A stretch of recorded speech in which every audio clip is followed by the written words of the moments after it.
neskatoties uz lielu finanšu rezultātu plūsmu, diez vai 1. jūnija nedēļu var nosaukt par aktīvu.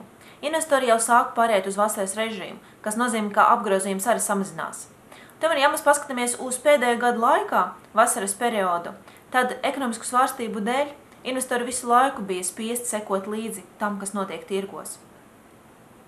Nasdaq OMX Rīga pagājušajā nedēļā investoru uzmanība koncentrējas uz divām akcijām. Tas bija Olinfarm un Latvijas tilti.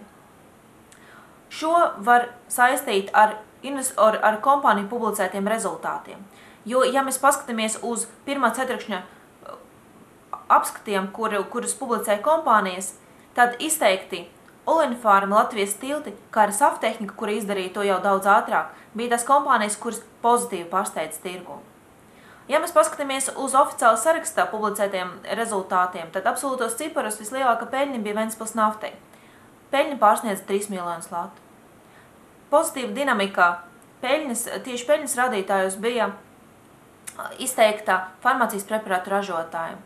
Peļņa Olinfarmam pieauga pa vairāk kā 50%, bet Grindeka pa vairāk kā 11%. Latvijas tilti rezultāti arī pārsteidz tirgu, jo apgrozījums pieauga 2 reizes, bet peļņa gandrīz 3 reizes. Līdz ar to interesi par Latvijas tilti un Olinfarm diez vai bija nejauši.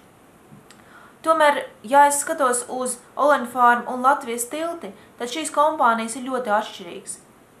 Arī no investora puses. Jo interesi par Latvijas tilti akcijiem pazudīs tikpat ātri, kā tā ir parādījies. Bet spekulācijas ar Olinfarmu diezgan droši var teikt, ka notiks arī nākamā nedēļa laikā.